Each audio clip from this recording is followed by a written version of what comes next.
Hello everyone. Good morning, good afternoon, and good evening. I welcome a wonderful day, all of you. Welcome to our institution of Global Professional Free International webinar. Thank you all for joining with us in this wonderful morning. My lovely audience, today I am your host. I am Kamrul, coordinator of IGP from Bangladesh. Ladies and gentlemen, I am proud to be associated with IGP as a global member, and I feel honored to host this webinar. And it's my delight to welcome you all to our Institution of Global Professional Fee webinar. Once again, thank you all again for joining us today in this marvelous morning. And it's my humble request to you that you stay with us till end. Before starting our program, I request everyone to share this webinar in your newsfeed and social media. And don't forget to mention your favorite person in the comment box. Before we have completed our 703 webinar,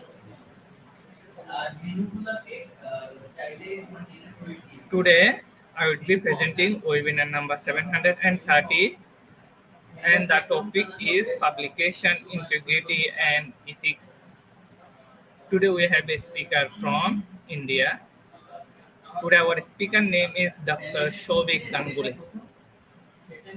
He performed a lot of webinar in IGP platform. He is a assistant professor, Department of Electrical and Instrumentation Engineering, Thakur Institute of Engineering and Technology. Let's welcome our speaker through the screen.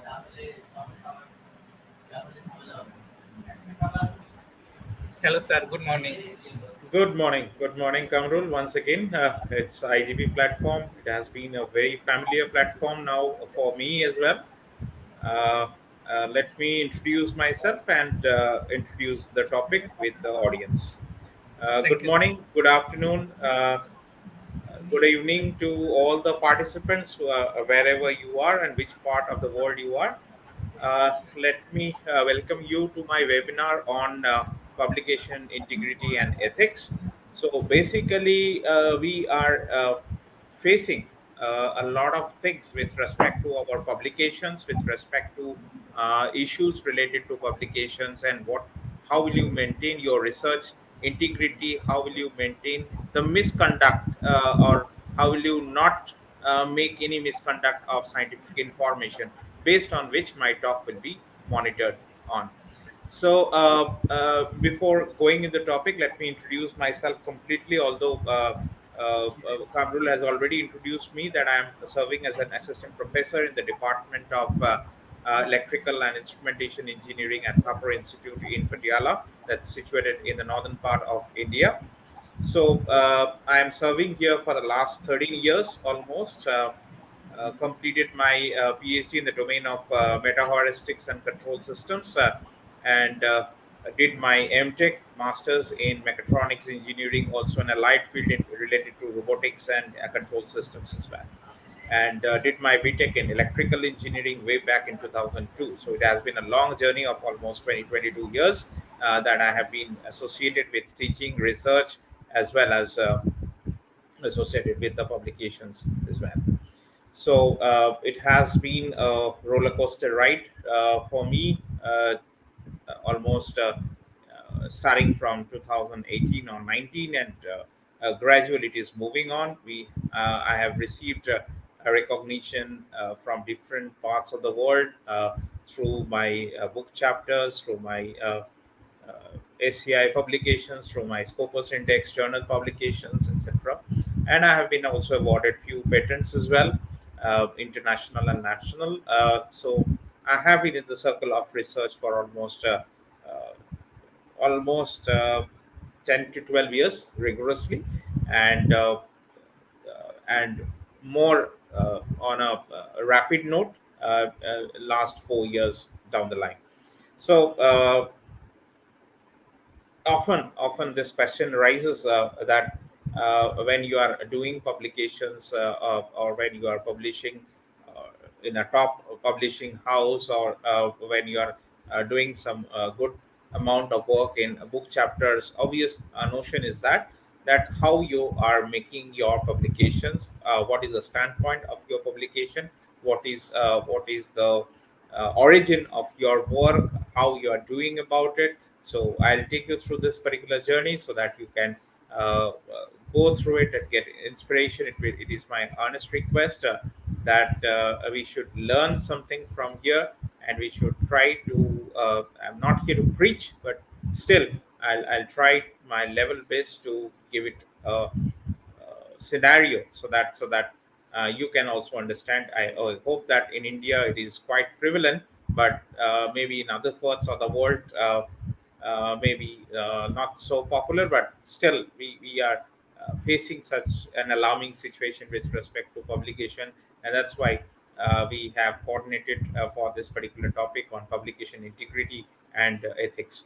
So, what are the ethics of publication? How what is research integrity, and why it's so important these days, and with post-COVID times, or in during the COVID era as well, we had been facing problems with experimentations or something of that sort, or labs were closed. We are not getting the data, and obvious notion is that you need to get your promotions in time, and all those things lead you to some unethical practices, right, I should say. And that's why I thought that I should take a call and discuss this things in totality. So, first of all, what is the origin of your work? How you are going about your research? Say, for example, I'm from the field of engineering, so I'd like to see from the technological point of view, from the application point of view, where we can apply our theories. What is the latest trend? What is the latest research that has been going on in my surroundings or in my country, and what are the projects that people are working on, and what are the trust areas that the government is also encouraging the researchers to go about. Say, for example, we are talking about, if we go for the conventional engineering, we have to divert these days from the conventional engineering to fields like Internet of Things, fields like cybersecurity, fields like cyber physical systems. All these things are also a part of our electrical engineering, or our a part of our electronics engineering as well. So conventional engineerings are getting mixed up or blended with some new technologies, with some new mindsets, and with some new domain of research. So this is one of the areas that you may think about, that how will I get my publication in time, and that too honestly. So that is most important. Honestly, doing a publication is most important in this scenario, and where we have so many cheaters and so many consultants. I should use the term consultants as they call it, that they are looking after your publications. How can you look after? How can someone look after your publications? Because either it's you, your collaborators, your fellow researchers, or your PhD scholars, or your master students, or your BTech enthusiasts can look about in your publications, right? So obviously, it's not the consultancy who is to give you support to the consultants. Even we do get calls every day, or once in a week, or twice in a week, that so and so, we are so and so consultant, we are giving you some publication support, we are giving you some patent support, right? Likewise. So do not fall prey to such type of consultants, because what they are doing, they are basically cheating us. They are making their own money. They are doing absolutely falsified research. I should say they're using the uh, misinformation, they are giving the misconduct of the scientific practices, and they are somehow managing some research data, they are somehow managing some data, and they are interpreting that data, and they are giving some falsified results. So there is no work behind it. The one statement that I'm quoting, there is no work behind it. So do not fall prey to such type of consultants available in different social media, available in different uh, I think you often get calls as well. You often get WhatsApps as well. How do they get their numbers? I don't know, but we get WhatsApp messages. We get the calls, and we sometimes get it linked through some Facebook or any other social media platforms.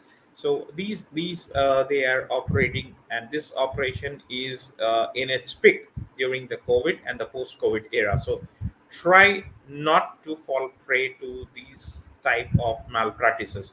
So this is uh, one of the things I should give you a warning at the beginning, and then we'll go into the different aspects of research integrity and different aspects of publication ethics. So uh, what is the value and the benefit of your research? They are absolutely dependent upon your integrity of your research.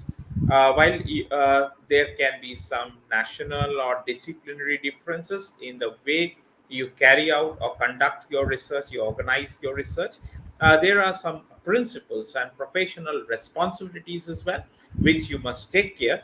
And this is the fundamental. Uh, it's inherent to the integrity of research wherever and wherever you undertake it.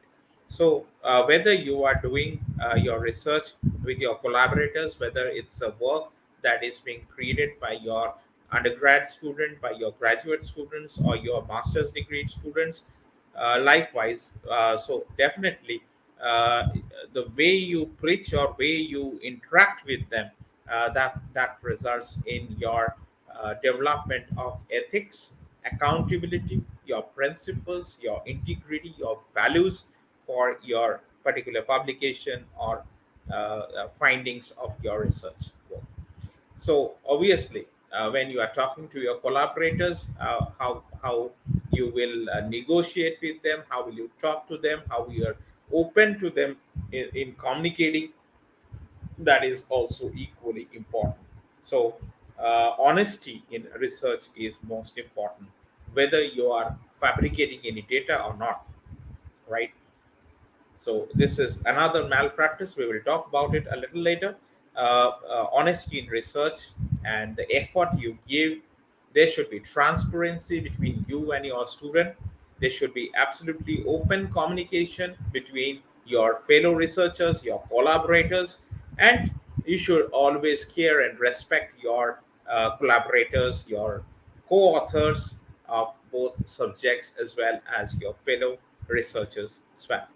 So, last but not the least, you should be also accountable to whatever you are presenting in your research article. So, this is another important point that you must always remember.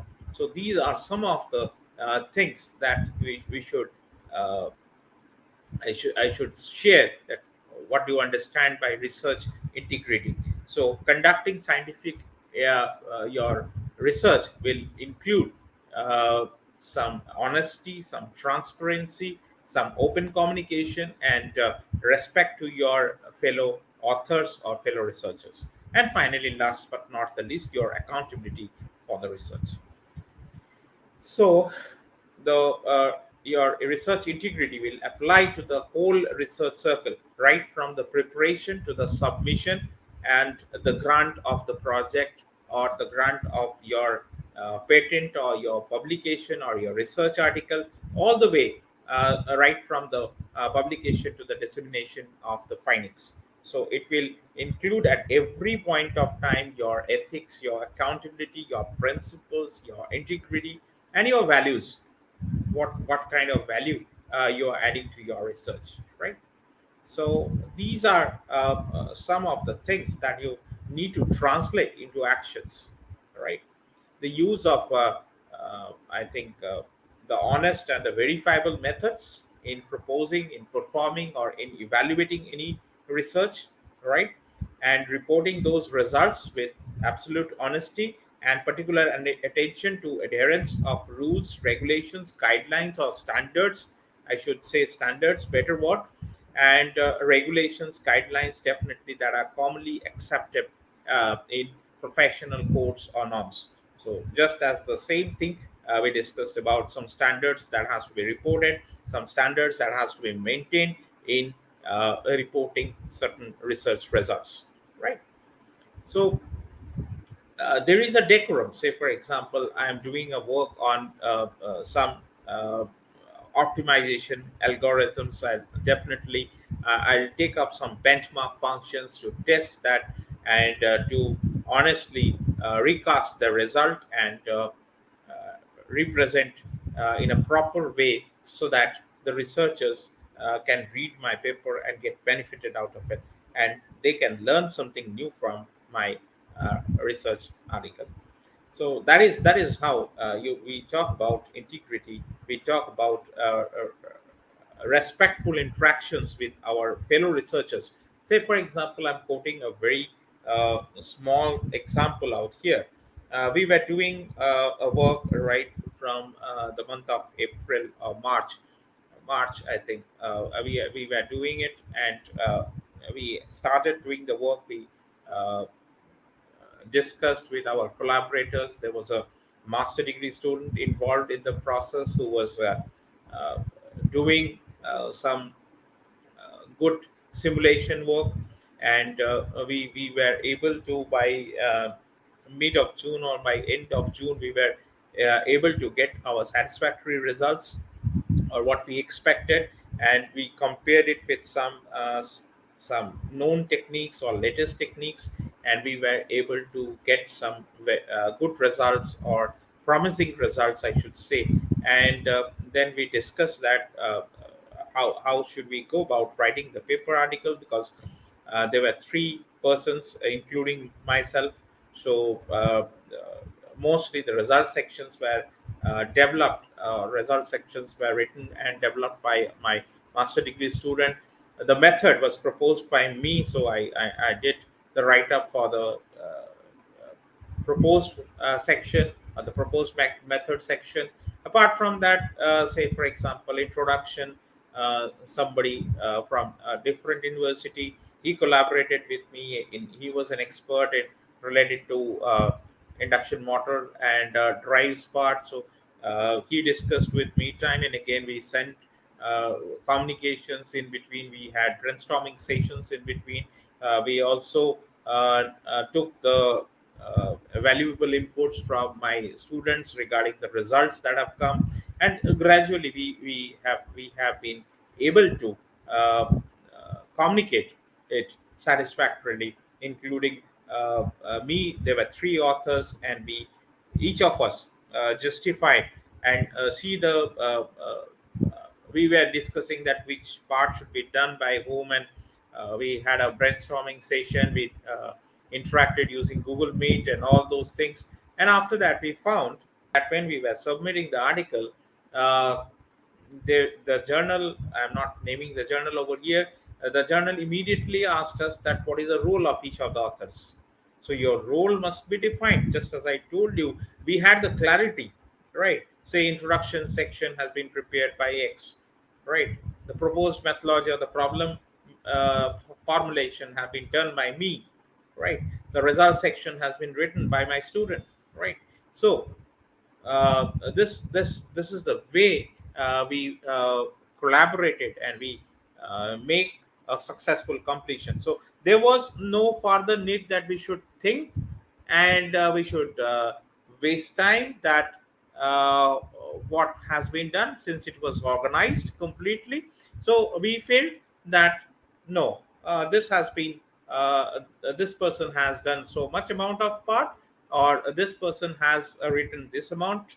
So this is how the contribution look like. So who did the proof correction? who did the finalization, who is the corresponding author.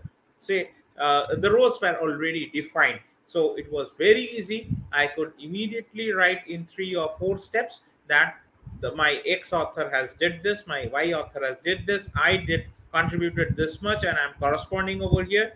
And I should look after any review comments. I should address the review comments wherever required, and wherever and whenever required. So this is how you go about it. So, had it been my work, so obviously I would take up the first author, since the method was proposed by me, but my student did the work. So obviously he went into the first author category, right? So obviously I was his also supervisor in my institute, so I took the second authorship, and I since I'm completely aware of the methodology and the work, so I took the role of correspondence author. And the third, another one outside our institute, he collaborated with us. He was looking for some ideas or somebody, and he contributed in the proofreading part. He did the introductory part. So naturally, we have placed him as the third author. And later on, when we will further work with him, definitely we are also working on another project where he will take the lead. And I have developed personally the method, and my student will do the tables, or prepare the tables, or prepare the result section. So this is how we'll go about it. So it depends that how much you have contributed, and there is no ghost author in it. There is no ghost author, that there are 7 or 8 authors in this particular research. Just that somebody required a promotion, his name is added. No, absolutely not. So you must also realize that who has contributed in your article, how did you go about in a collaborative research, or how did you go about uh, in in working with your undergrad or your postgrad students, how or whether it's a work of your research fellow who is doing a PhD under your supervision. So definitely you should be absolutely pinpointed regarding the author names that you should include, and who should correspond, who knows all the facts, who has written the draft or prepared the initial draft of the paper, likewise, right? So this is how we go about it. So it's we started from, there was no hurry, absolutely. We started in the month of March and April, and we completed the project last week. So it's all done within a span of if you are looking for a quality research, definitely it will take some time for the simulation, for the experimentation, for the different analysis, for even some statistical methods that are being applied. So this takes some time. Definitely, a quality research will at least take 3 to 4 months for you to move on and communicate. And of course, when you are talking with your collaborators, how they are collaborating with you, or is it that they are only giving the names or not? So that must be also looked in. And we are also simultaneously working on another project, and hope we hope that within this month we will be able to complete that project too. So that is almost 50-60% complete. We have been able to develop a new optimization technique for it, and we will be implementing it shortly. And correspondingly, we will compare it with some of the noted results, and we will definitely complete the write-up. And hope I think my collaborator from the other university, he is in the lead this time. I'll be the third author and the corresponding author, because I know all the facts and the discussions that was held between my student and my collaborator. So I am completely aware of the facts, so I should correspond. And our master degree student, who is also completing his research, he will provide us support regarding the programs, or the convergence characteristics, or the tables or the figures. He will prepare and write it for us, the result section. So that is how we go about it. So there is no ghost author in our publication. So this is one important aspect that we must also ensure in our research findings. So there should not be any scientific misconduct and uh, how to avoid it, or what to avoid that unethical practices in research. How to say for example, this is most happening in case of when we are dealing with some experiments with some human beings or some animals, related to biotechnology, related to medical research. So these type of things, some unethical practices are more common. Even in our simulation work, we are able to pick out that who has conducted the actual research, or who has quoted simply the results, and justifying the fact that they have, by hook and crook, they have got it, and they want to justify it. There was a instance where even in IEEE also these days, uh, when you are showcasing any simulation work, they require the simulation. The reviewers must verify the simulation work. So this is a practice which is already there, which is followed by some top publishing houses. Even one of our reviewers, uh, he asked for the program, and he asked for the objective that we created. So we had not sent the complete program, but we had sent the objective function, with which he got satisfied that whether we are doing the actual work or not. So this is how we go about it. We can at any point of time be asked by the reviewers to also share the information, or share some simulation work, or share some scientific information as well, for you to get into uh, the real thing, that whether you have conducted the experiment or not, or whether you have conducted a simulation or not, and or you are simply writing a fake result. So where some human subjects are involved, where some animals are involved, definitely some confirmation with respect to some international and national ethic regulations must be fulfilled. So all experiments that do work with such subjects must have an approval, prior approval, before the research project can start. So this is how we go about it. Another thing, you must also this is another kind of research misconduct that we may think about in fabricating some experimental results. There is always a possibility, there is always a possibility that you have an experimental setup, you change some parameters, you have become expert in that particular experimental procedure, and you know that what kind of results will come, and you accordingly manipulate any results, or you manipulate any graph, and show that that experiment has been conducted. And if any research experiment has to be outsourced, and as you do not have some facilities or equipments to conduct this experiment, it is always essential that your results must be reported back to you, and they are only for conducting the experiments, and they actually happen, and they are not fabricated. So this is what we say as research misconduct. And we should avoid fabricating any particular data, any particular research experiments that are conducted. So you as an author should be held responsible for any data misconduct of data, or any fraudulent data found in your work.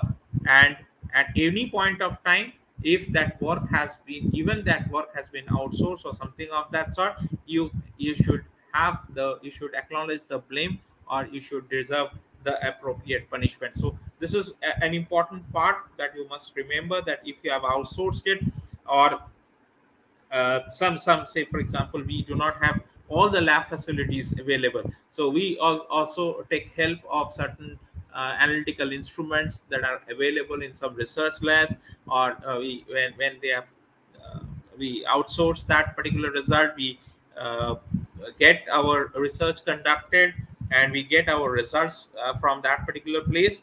But normally we do not acknowledge it. So it is also important also to acknowledge any help that you have got with respect to your research, be it your a fellow or your colleague who has conducted that particular research. So always you should acknowledge. It is a good practice to acknowledge. Even you should also understand that the reviewers have given you valuable comments. So you should always try to be they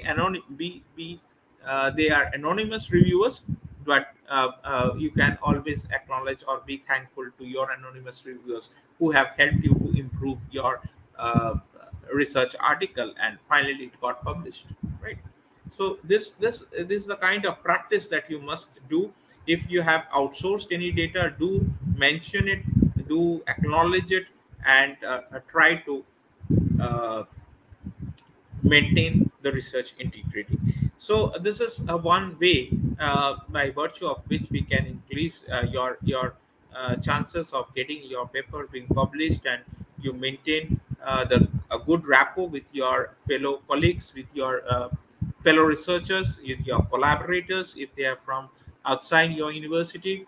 Definitely you must collaborate and make a very open and communication with them, and uh, decide upon that what are the author positions that you will be conducting, and based on which how will you distribute your work, how will you go about the research, who should compile the result section, who should compile your uh, uh, who should formulate the problem, who should write about the methodology of the work, and who should draft it, draft the introduction, draft the abstract or the concluding remarks. So everyone should be, I think, all should be equally contributing in the research article, or in the innovation, or in the research project or proposal, whatever, whichever small things you are doing in at your end. So this is one of the examples that we took in how will you conduct collaborative research, or how will you maintain your integrity, how should we be open in communicating with each other, and honestly presenting the results. You should have some human values in you, so that you are not misconducting or giving some falsified information.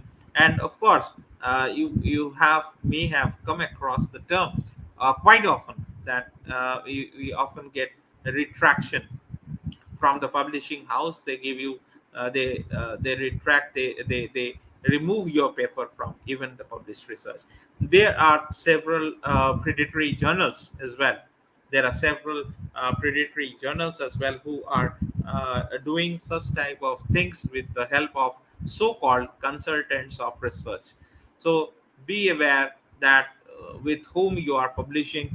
And there was an instance I'll try to recall as much as I can over here in this particular platform, that there was a research that was already published, and with some volume, issue number, with some page numbering. So what this consultants, or what this frauds did, they published a different paper with the same volume and the same issue in a different website,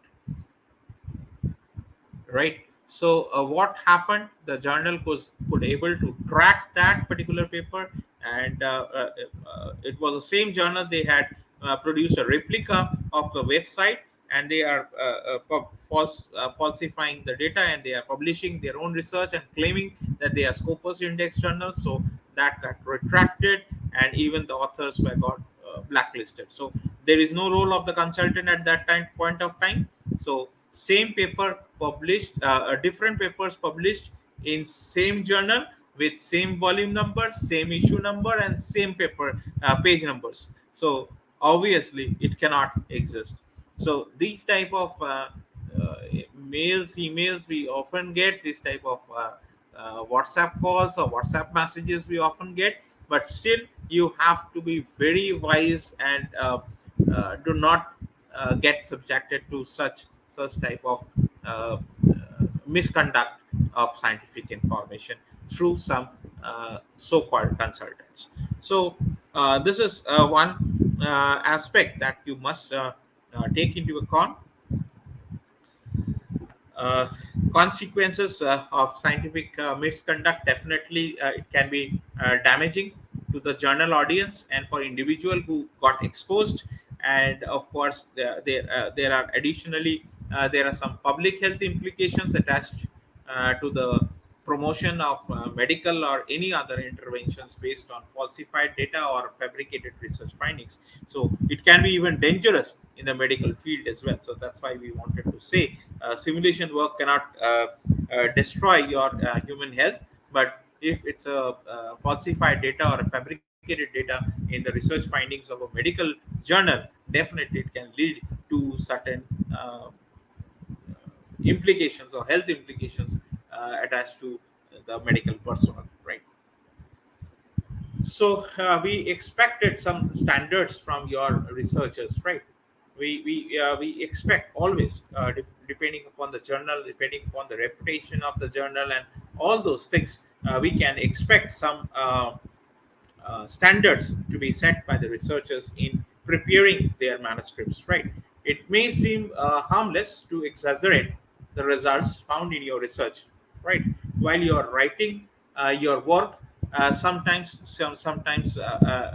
we exaggerate that this is the best results produced, or there is no harm in that. But once you are manipulating any result or manipulating any data and say that your research work is outstanding, your research work is better as compared to the latest ones, this is wrong, my dear. This is wrong, absolutely. So there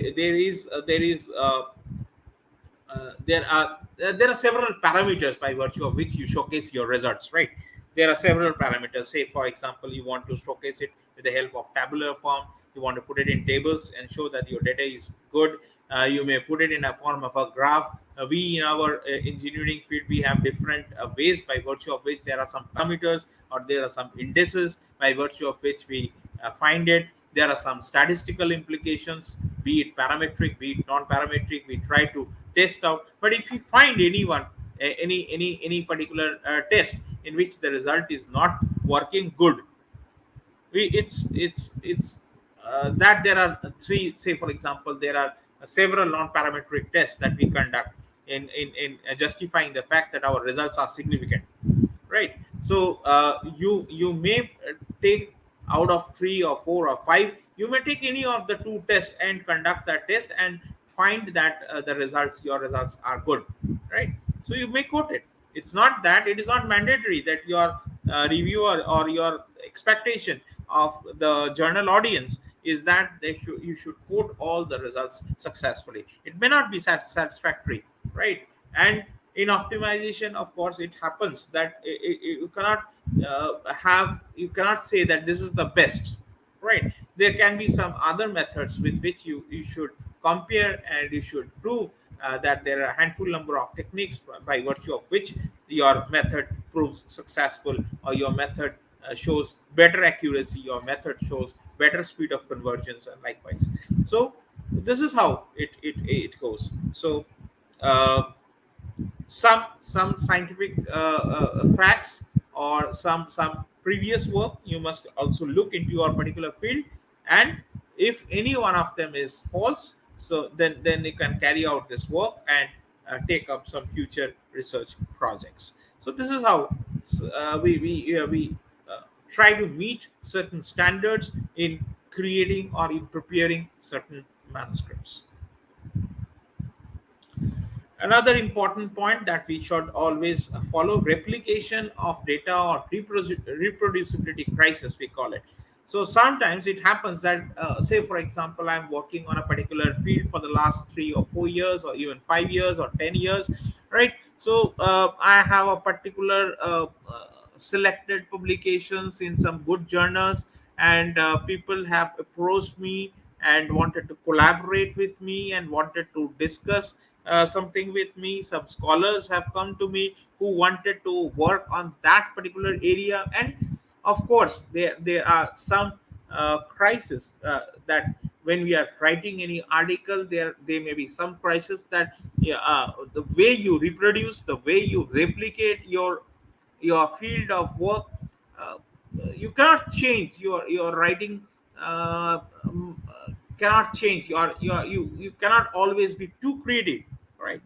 So there's some at certain point of time you may feel that you should uh, give it a fresh writing, or you should follow a different pattern by virtue of which you should so try to I think read as much as you can of some authors with whom your work is related somehow, so that you may avoid the replication and reproducibility crisis, right?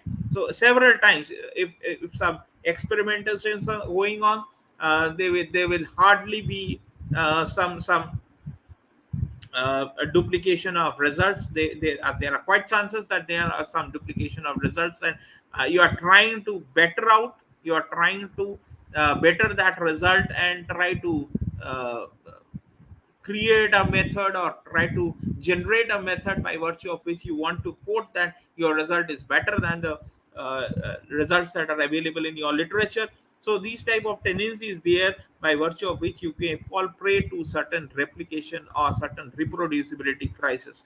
So this may sometimes happen, that you cannot say that this is the work I have done, and this is the a work by virtue of which we want to extend it further, and there may be some very minor change or some incremental changes in the data, and due to which you are duplicating your own data. So this practice should be avoided.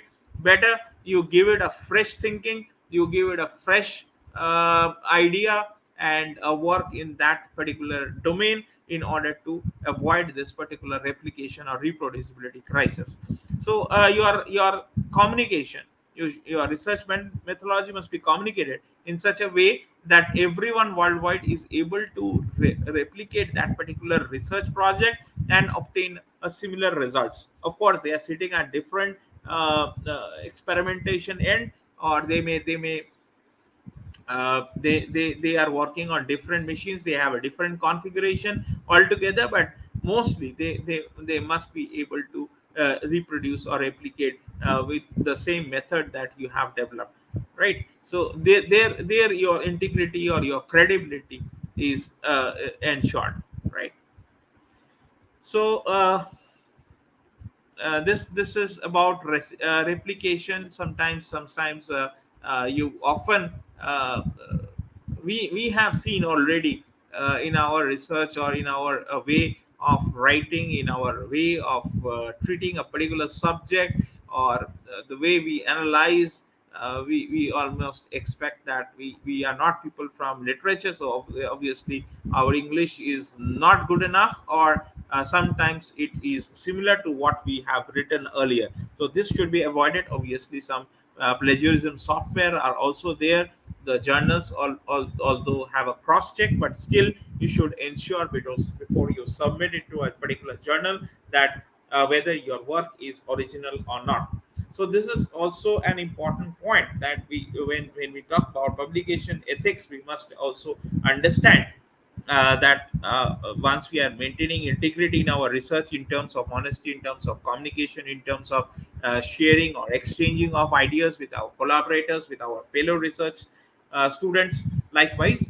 So at the same time, we must also ensure that we must also check our plagiarism using the standard softwares available. There are few with which the journals often check, that are I authenticate and Turnitin software. Apart from that, there are several available. So your university do restrict that to your university standards, or your institute standards, or wherever whichever place you are, to which affiliation you are. So try to take the maximum benefit out of it before submitting or before communicating, because if you sometimes you don't know, even by unknowingly you are writing something which is already existing, right? So knowingly or unknowingly you have made a mistake, but still the journal editors will consider it as a gross mistake, and may debar you at any point of time, or for any period of time as well. So when we are looking for science, technology, and society, say for example, we are from the technology side, we take information from the scientific principles. We try to develop new technology through which our society will get benefited. So whatever you are doing as a research, definitely how is your society uh, getting benefited, that you must always think about. So how, as responsible members of any research community, we should always seek to produce some research of the highest quality, of highest standard. It is always not that every research you publish or every work you write or every work you do is of standard that will bring you novel or you will become Nobel laureates, but still you should at least leave a mark of your own, so that the society is getting benefited, or some human beings or animal diseases are being treated, or that will generate some future research or future aspects. So science, technology, there is a coherence between them, and we definitely get inspiration from the scientific principles, and we develop the technology or we modify the technology that will be beneficial to our society. Say for example, there is a very recent work which we are currently working with, I think five other people apart from me, five other people who are doing simultaneously doing research apart from me. So that is a work which we generated from a societal need. Say for example, we have persons with disabilities, right? We have several persons with disabilities, right? So we thought of that, why don't we have a technology for them, so that our home, it is automated. So we are able to automate a room, and we are able to provide support to the persons who are having some disabilities, right? So these type of definitely you should think over. Being a researcher, being an institute professor, being a student as well, you should think that how your research work can contribute to your society. So these type of things that you must undertake from now on, with a small message from, or a small one and a half hour session from my side, that you should also think about taking the responsibility and increasing your level of some scientific reports, so that you are able to generate some results that will help the society, that will be equally important for the society to begin and regain the respect the research and the researchers should have, which has slipped a little bit, just as I told you, with the starting of the COVID era and with the post-COVID era. These things have become tremendous. This thing have become tremendously in our country. Of course, the same scenario must be there with the other countries as well, because people are jobless, so they are trying to make money out of it, and they are somehow try to make their earnings. So that is why these consultants, these people, this fraudulence have increased in research. So definitely misinformation or disinformation is seriously an issue, which must be dealt in, and definitely the value of research and the researchers uh, needs to counter the increasing belief in some parts of the society that the scientific results are just an opinion and to be ignored, or any fake facts that should not be given in any of the scientific articles, right? So we talk about something which we call as ethics, morals, human values, or the way we use it, or a way we it communicates with the society, and a way we really or clearly distinguish the professional comments from the opinion based on some personal views. So this differ that may differ from person to person, but the journals are very much strict in these ethical issues or the moral issues. So we should also discuss a little bit about uh, what is a ethical practice for being an author, for being an inventor, because you may be from technology background, or you may be working on some research projects, some uh, patents, that you may think of, some innovations that you may think of, definitely. So over there we call it, we do not call it an author, we call it an inventor or an applicant, right? So what is the ethical practice for you to be an author, and who should you consider to be an author, and how much credit do you give to your author, and what is their role on different decisions or collaborations with different institutes or different researchers. So over here, we are gradually moving on. So far, we had been discussing about research integrity, and gradually we'll move on into the aspect of ethical practices for authors. Who should be your first author? Who should correspond to your article? Although we discussed a little bit about the role of authors, because these time onwards, your good journals or your reputed journals are seeking some uh, uh, definite information regarding the role of authors, because sometimes if you see, it may strike you as well as a journal audience, it may strike you as well that uh, some of your known person have published in some with some eight co-authors, right? So obviously the journal people, they are also intelligent enough to catch hold of these sort of things, and check out that what is the role of each of us, right? So obviously we cannot expect, say for example, if you are making a section or subsection or whatever you make in your journal article, in your book chapter, in your conference, whatever things you did as a small part of your research or something of that sort.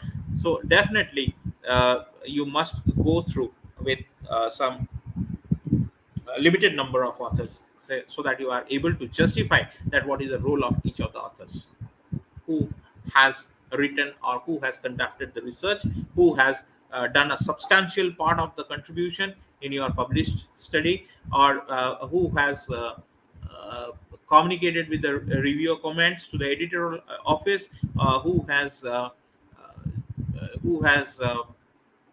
walked in between. There are two or three or four, whoever are there, how have they contributed in a research, right?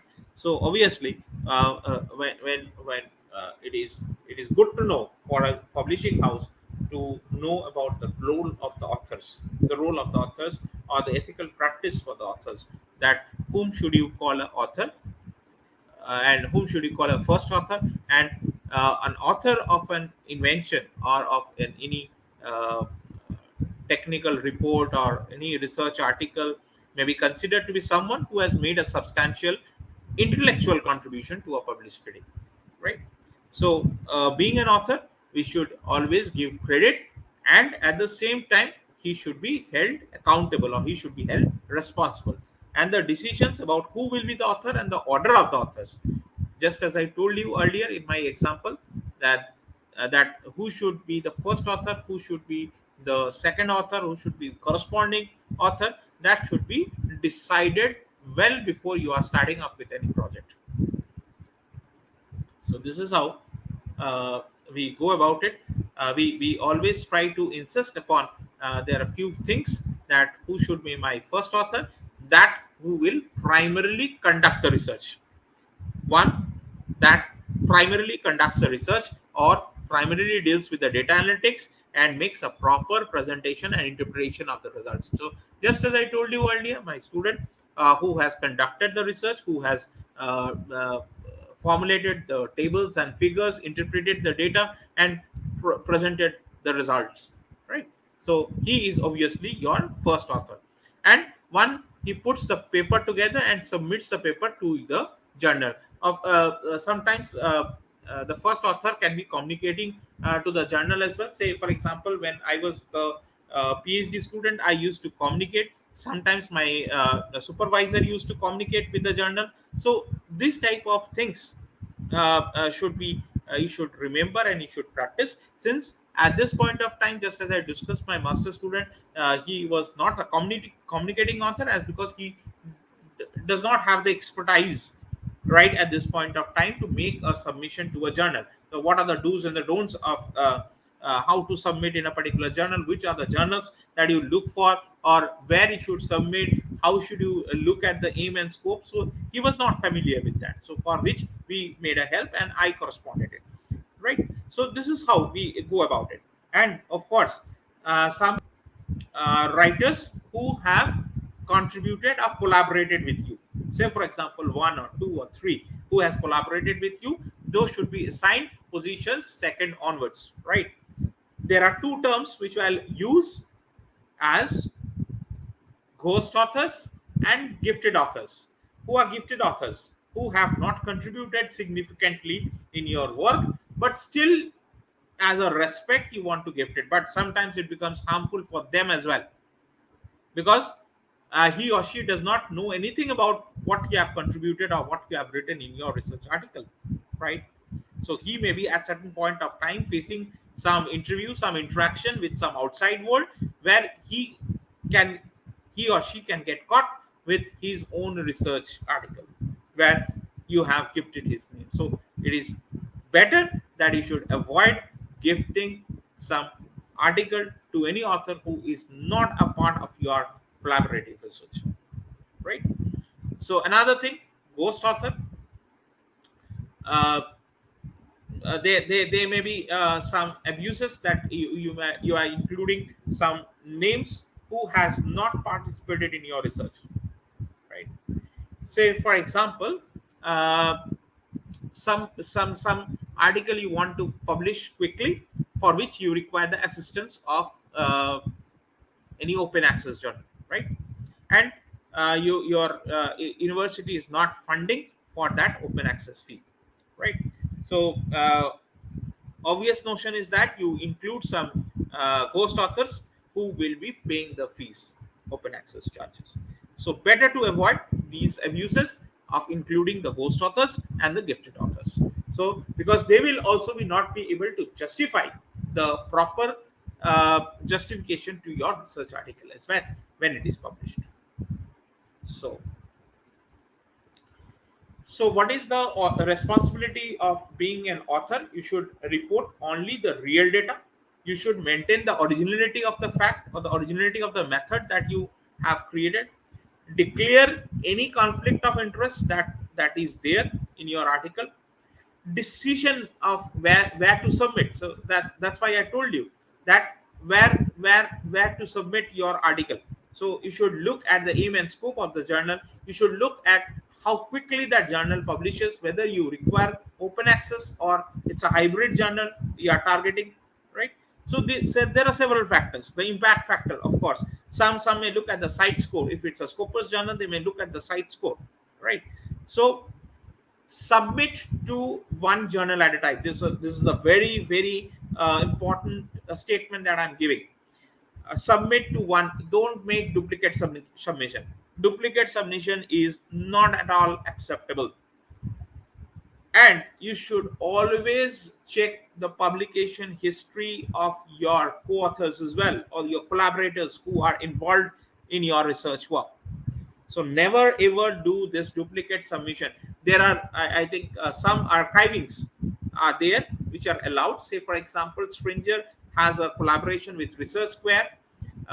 There are some medical data which people have published in medical archive and then published it. So that type of duplicate publication is allowed, but unless and until you are carrying out your research and you are making your uh, submission to two different journals simultaneously, this is a crime, and if you are caught, you will be blacklisted from both, right? So better not to make a duplicate submission. So this is a serious offense that you may face out with using a duplicate submission, right? Now we are talking about we'll be talking about three ethical misconduct in the which your research community is often uh, led to doing such things. One is fabrication of data, so making up for any research data. When the data is not available, you have floated a Google sheet and you have asked for the data is not available for you, and you want to fabricate it, right? You want to falsify it, manipulate some existing research data. You want to plagiarize, right, previous work done, and you want to cut paste it, try to change it using some softwares available these days, and try to get involved in some plagiarized work, right? So avoid these type of things.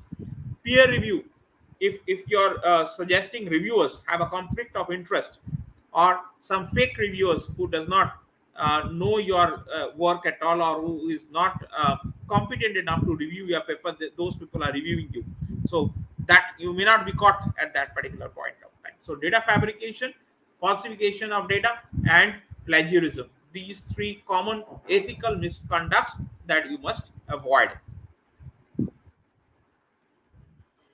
So you may have some conflict of interest regarding ownership, regarding employment and or grant of patents or something of that sort. There may be some indirect financial conflict of interest with respect to honorium or consultations, or some ownership or expert testimony or something of that sort.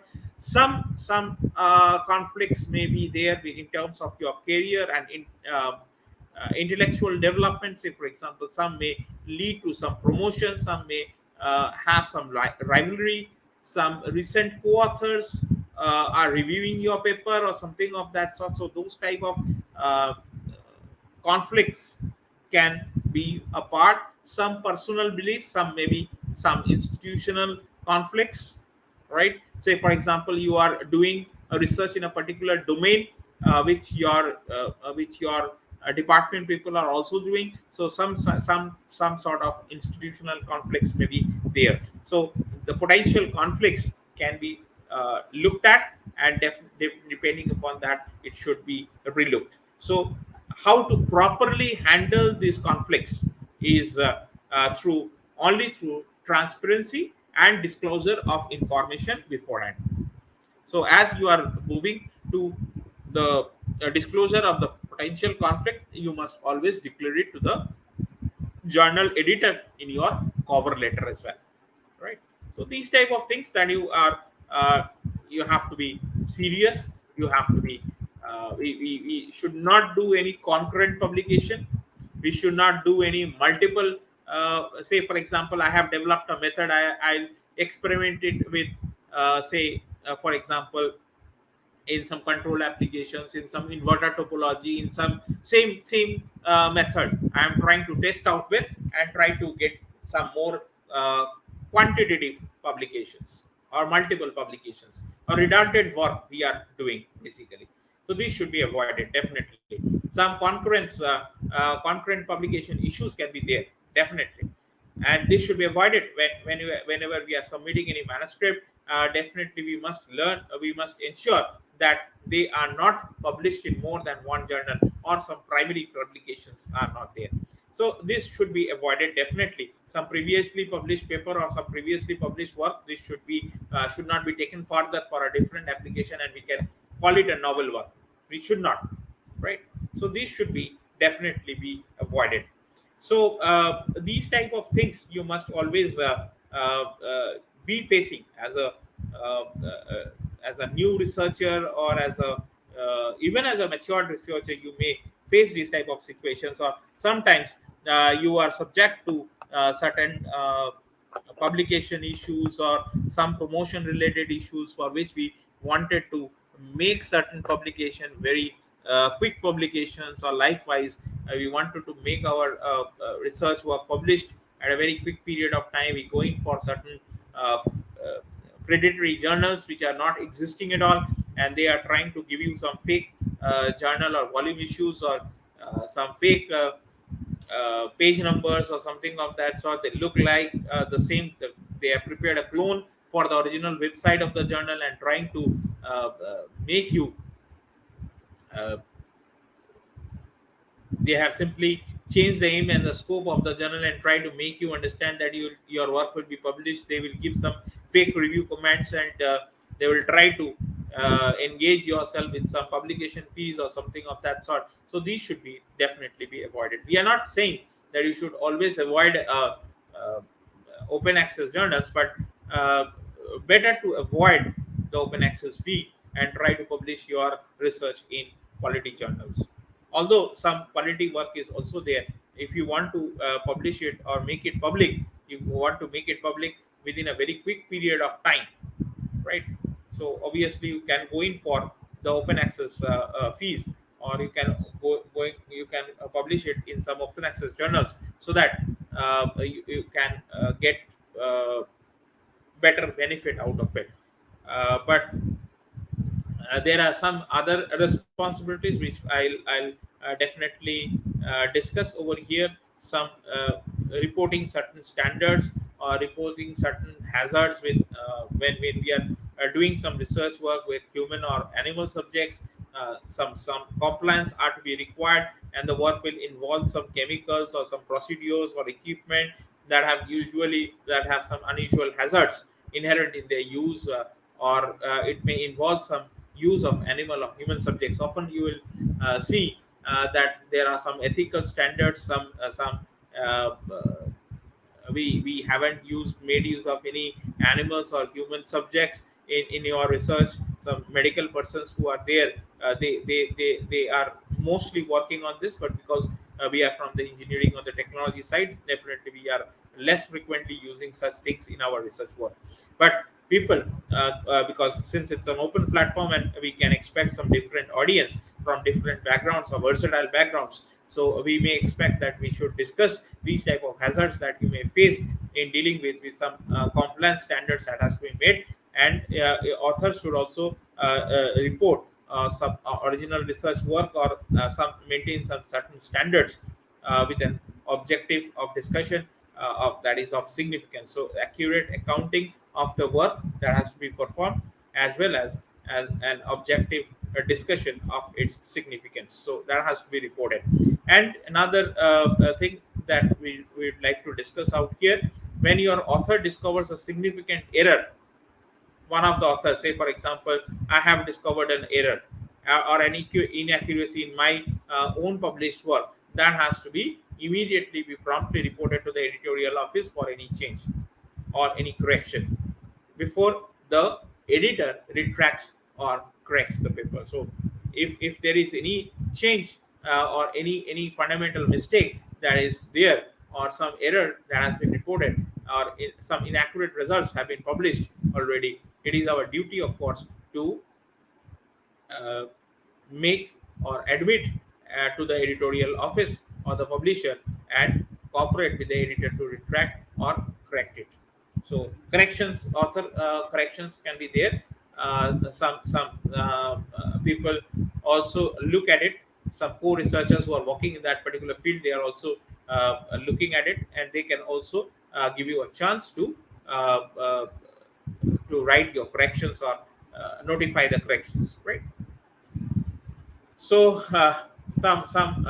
sometimes you are also reviewer as well. So some ethical practices that has to be there with respect to the reviewers. Contribution to your editorial decisions, how you are maintaining the confidentiality, how you should be alert to your ethical issues, and how should you judge the objectivity and the competing interests, right? The standards of objectivity and the competing interest in the research work that you are evaluating. So sometimes it is not always that you are always an author. You may think it that way, unless and until you it is my opinion, of course, unless and until you review the articles, you won't get a chance to know about the latest trends in research, right? So sometimes you understand that how authors are presenting themselves. So you learn quite a lot from the reviews you conduct, right?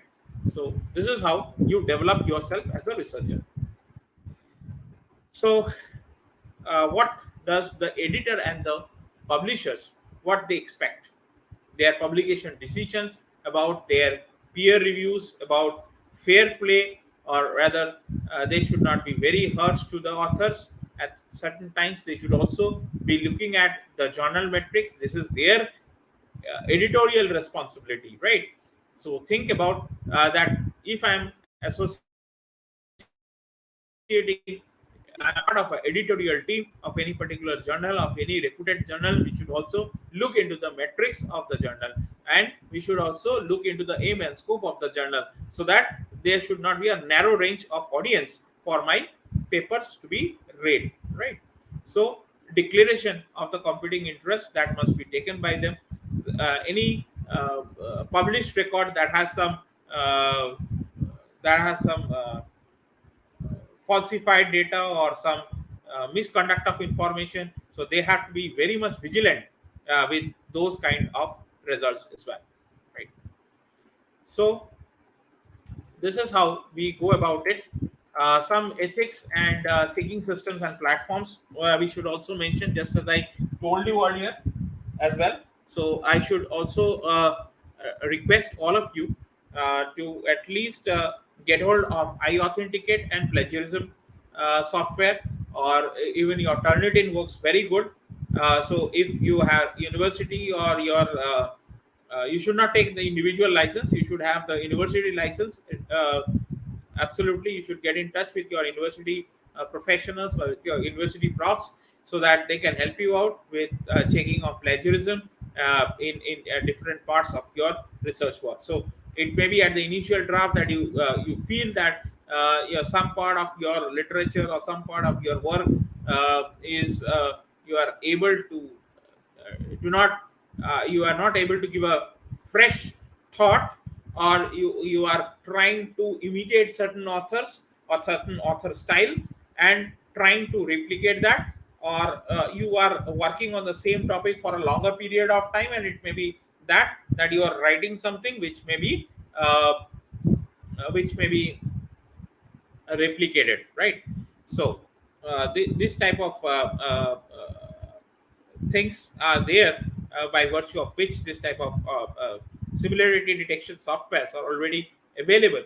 I authenticate and turn it into be more frequently used plagiarism softwares to account that your to check whether your paper is original, and there is no duplicate publication as well, or there is no duplicate submission as well, or we can also have some inappropriate acknowledgement of your prior research and researchers, right?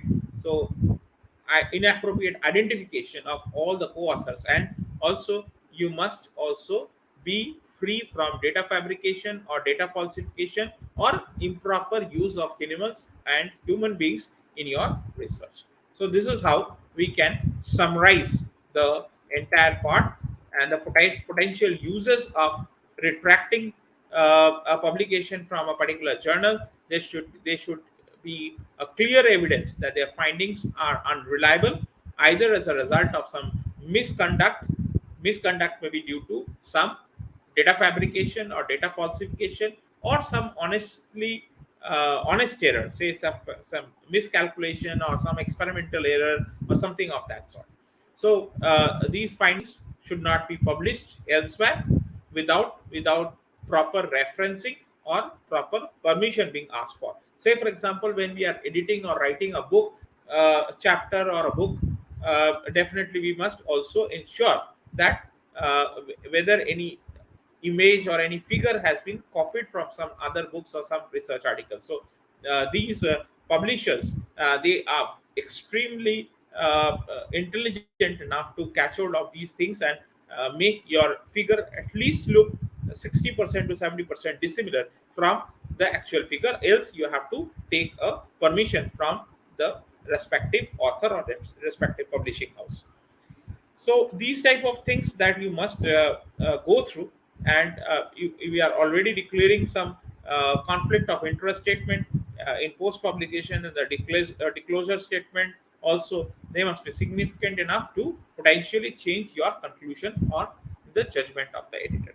So these type of things you must look into, and this is why we thought that a session should be engaged on publication ethics and publication integrity, because these things we are seeing right often, and our students, our researchers, our fellow colleagues, they are also falling prey to such type of nuisance activities. So definitely it's an eye opener for all of us, that we should think it in that way. Maybe that we are doing quality research, maybe uh, not in quantity but in quality. It must ensure some honesty, some openness in your communication, and your justification of the roles by of your fellow collaborators and or your research scholars, whoever has contributed, and there should not be any ghost authors or gifted authors in your publication list, right? So this is how I want to discuss with you people. I would expect that there should be definitely some questions from your end. With this, I wind up today's session on publication integrity and ethics, and I think Kamrul will take over and look at the quiz and the question. Over to IGP.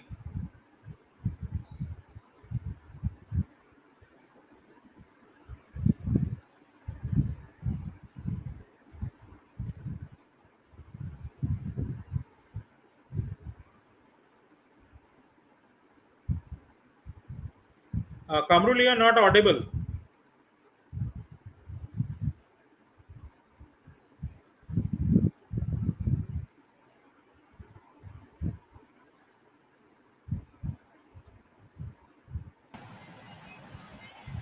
Sorry, sir. So Yeah. thank you very much, sir, for your wonderful and marvelous presentation you shared with our participants. Thank you, sir.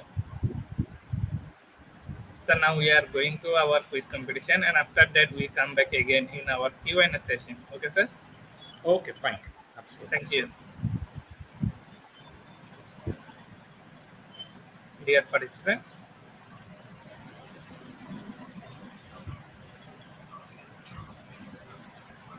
for morning quiz competition, and today's code is IGP quiz. Now we are going to share a live video, then we come back again our quiz competition session.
Welcome back, dear participants. It's our quiz competition session. You can join this session by slido.com. First of all, you have to go to Chrome or any browser, then you have to search slido.com and you have to put the code is IGP quiz, then you can join this session. You can also flash this scan from our QR code that is showed in the screen. After quiz competition session, we proceed to our Q&A session. Top 10 quiz competition winners get their quiz certificate after this session. Now 31 participants join with us.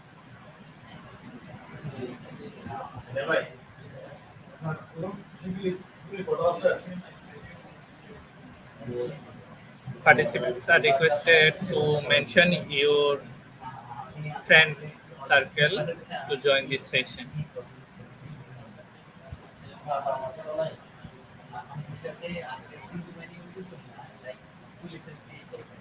Now 36 participants join with us.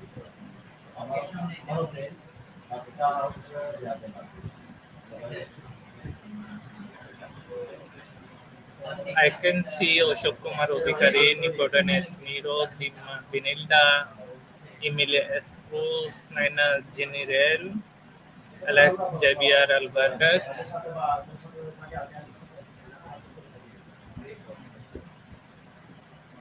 Dear participants, you can also invite your friends to join this session. Top 10 quiz competition winners get their quiz certificate after this session from our Facebook page. Our Facebook address is Institute of Global Professionals. We start our quiz competition after 1 minute later.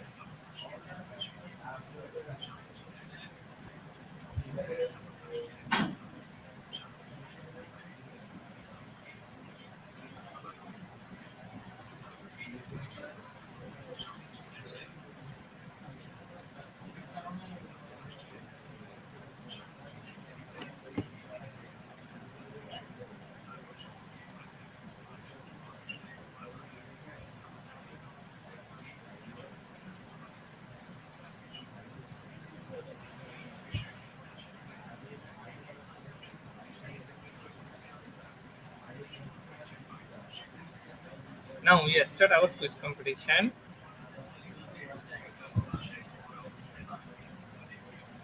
Our first question is, what is integrity? Is it moral soundness or the questioning of a person?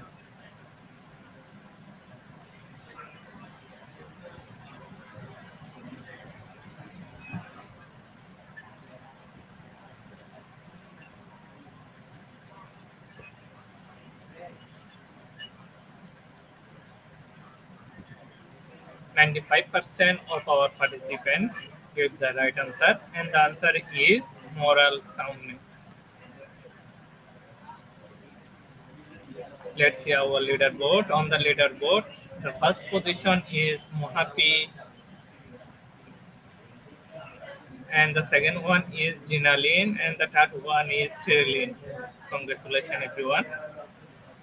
Now we proceed to our next question. The AAMA has developed a code of ethics for the medical assistant or pathologist.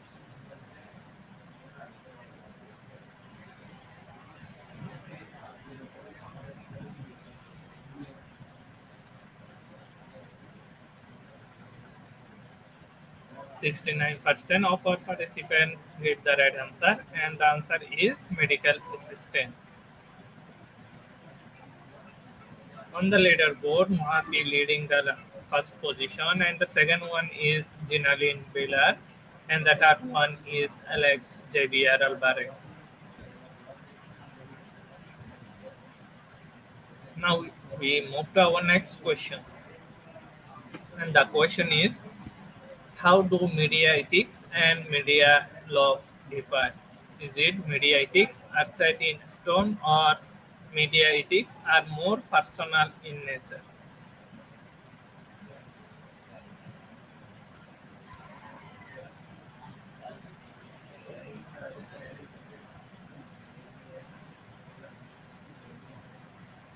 70% of our participants give the right answer, and the answer is media ethics are more personal in nature. On the leaderboard, now the first position is Lily, and the second one is Jinalin, and the third one is Nicodemus Miro. Our next question is, what method destroy the integrity of magnetic media?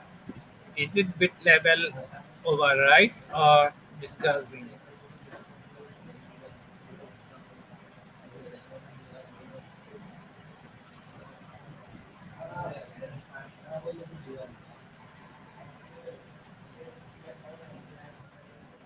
Six% of our participants get the right answer, and the answer is degaussing.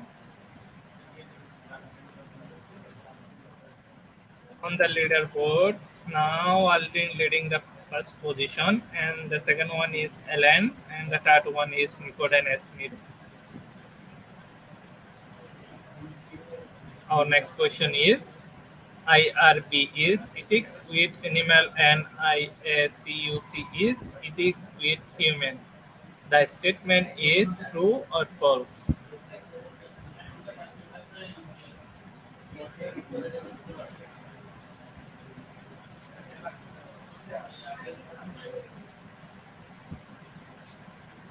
Only 11% of our participants give the right answer, and the answer is false.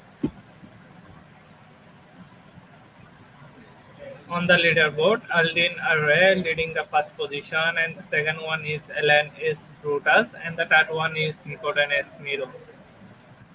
Our next question is, the ethics committee of a hospital serves in an advisory capacity to patients and families.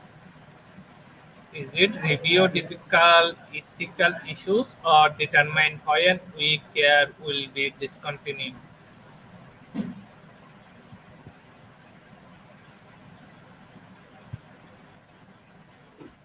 7% of our participants give the right answer, and the answer is review difficult ethical issues. On the leaderboard now, the first position is Nicodemus Miro, congratulations.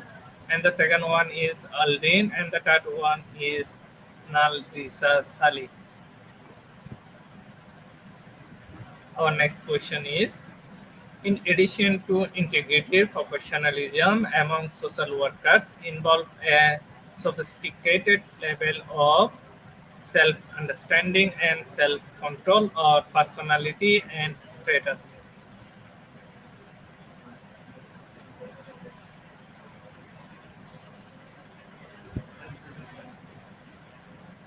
91% of our participants give the right answer, and the answer is self-understanding and self-control. On the leaderboard now, the first position is Aldin, and the second one is Nicodemus Miro, and the third one is Nal Risa. Our next question is, in the context of social worker, publication of clients' names threatens their privacy. The statement is true or false.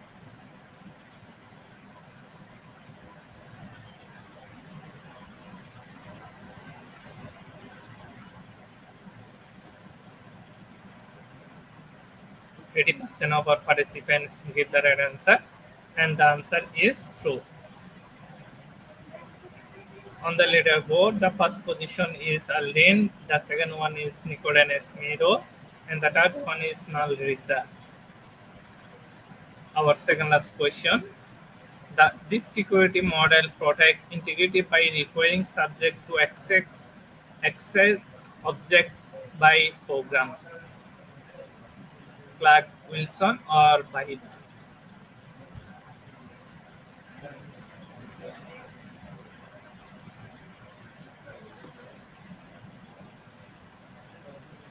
%86% of our participants give the right answer, and the answer is Clark Wilson. Our last and final question is, regarding human research ethics, three responsibilities the IRB is charged with: accept, protecting the right and welfare of human subject, or reviewing manuscript prior to submission for publication.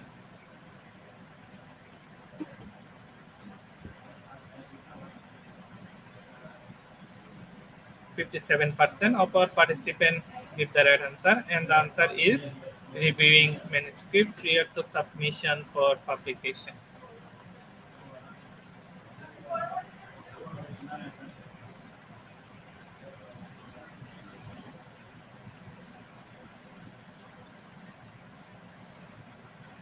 Congratulations of our top 10 quiz competition winners.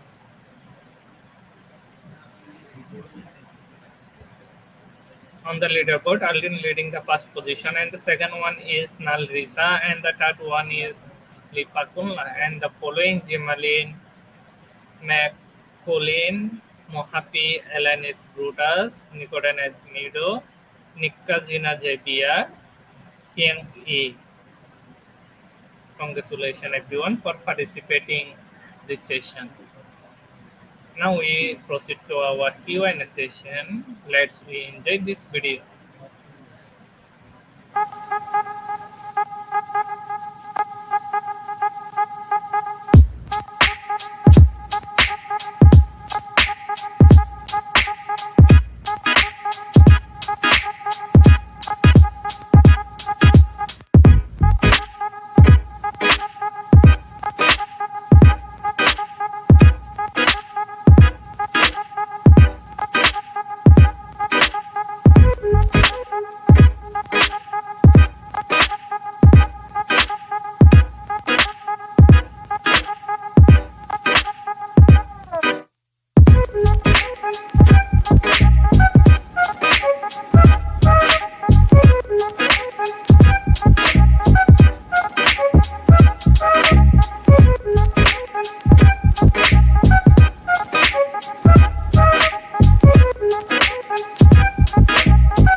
Thank you, sir. Welcome back. Yes, it's my pleasure to answer the questions now. Yes, sir. Our first question is: how are we guard against fake journals or paid journals? Better, it's better for a person to choose his or her own journal in the relevant field of research rather than getting for quick publication, because once you try to opt for quick publication and see the publication history of the journals, you are subjected to the fake journals or the predatory journals, which we call it, or the paid journals. It's better to avoid that. Why should you, if you have a quality work in your research, why should you go for the paid journals or the open access journals or the fake journals? You should make an appropriate search and find out the relevant journals in your area of research and read the aim and scope of the journal. And all top quality journals are there in each of every field available, be it Springer, be it elsewhere, be it Wiley, whichever publishing house you feel like you can do it. There are enough quality journals available of these top publishing houses. Can we move on to the next one? Thank you, sir.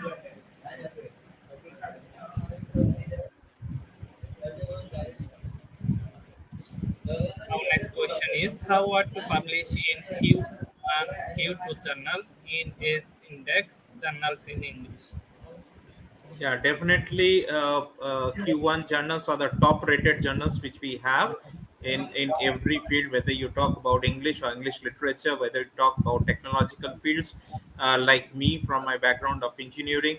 So you should definitely make a point that you should have a quality work. Okay, you should have a real time data in it. And you, if you are doing any work on literature, definitely I'm not quite accustomed to your field of research or any journals which are in Q2 or Q1 of that sort. But definitely you must, when you are going through the top publishing houses, definitely you must get through the top researchers or the in your respective field, in your the top journals of your respective field. Definitely you must go through it, and you must also check the h indexing. This is very easy to check these days from the online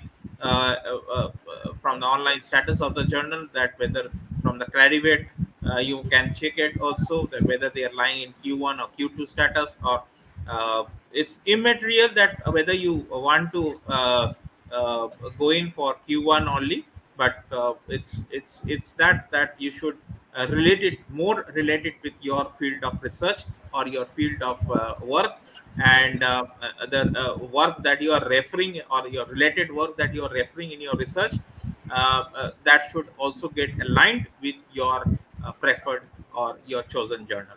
So that's all from my side. It's better that you should look in, have a thorough look at the Q1 and Q2 journals. It's not that whether you are going for Q1 and Q2 only. It's a quality of research and matching the aim and scope of the respective journals. Yeah. Thank you, sir, for your wonderful answer. Sir, our next question is, hi, sir, you have mentioned the plagiarism in the discussion. If I may ask, is there a standard percentage of plagiarism for research work? Yeah, definitely there are certain standards which your reputed journals or your reputed publishing houses must follow. It's preferably ranging between different journals have different notions, of course. Say for example, mathematics journals have plagiarism which is of the order of 25 to 30, but preferably you should restrict yourself within 15 to 20 and 20%.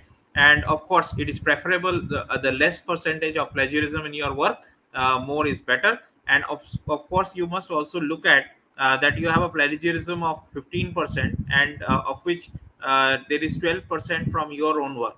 So this should not be acceptable. So individual sources must also be looked in, and preferably you should have 1 to 2% from each individual source, and totality it is 15% is acceptable for different reputed journals. Sometimes if you want to even get assured that you should remove the plagiarism as much as you can, it's you can go it for 10. We are editing 3 different books at this point of time. We are looking at 15% in each of the published chapters, and we are looking at individual less than 2% from each individual sources. So this is the standard which the journals also follow.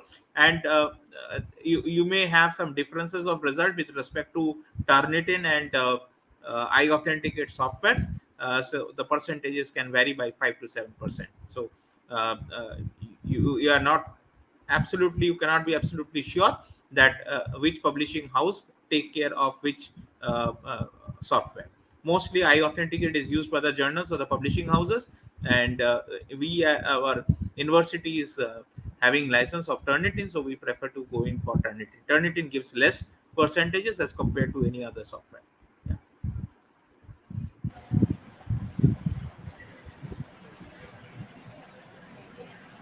Thank you, sir. Dear participants, we are still waiting for your question.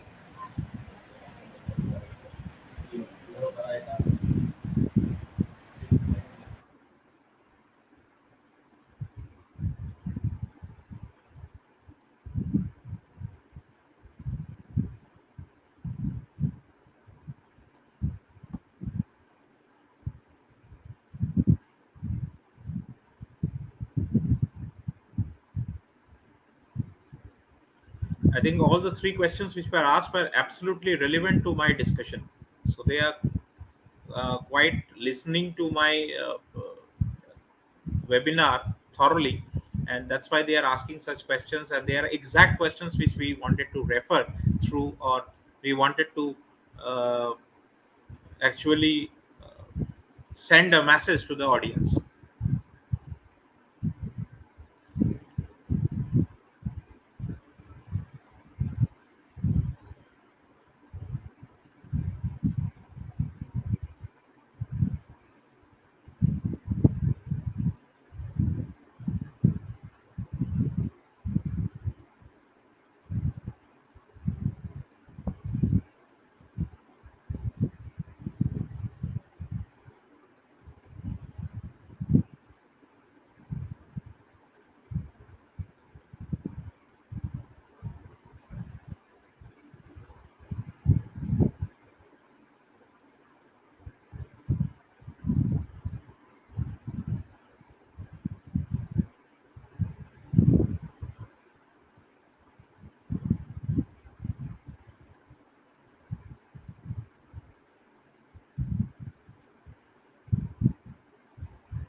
Thank you, sir. Thank you very much, sir. Sir, I am actually network problem.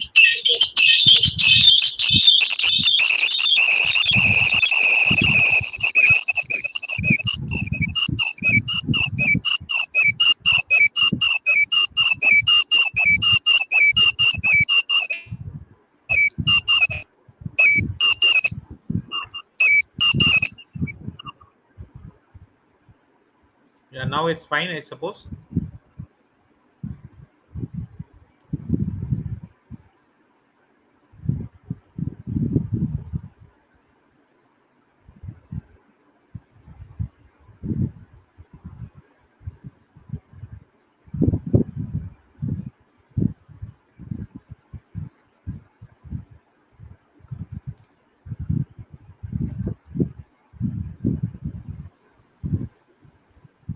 Hello, sir. Can you hear me?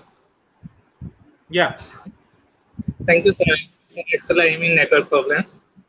Okay. Thank you very much, sir, for your wonderful presentation. Sir, what is Same your here. last final word for our audience? Definitely, we expect not quality. We expect quality research rather than quantity research, uh, because from this platform we can reach at least thousands of people all over the world, and we can expect some good quality research and some good inspiration from today's lecture of mine that can be carried for, and we can always look at some quality research rather than publication in quantity. Thank you, sir. Thank you very much, sir, for your wonderful presentation. We hope we meet together in another session in ICT platform. Sure, I'll be always happy to help you.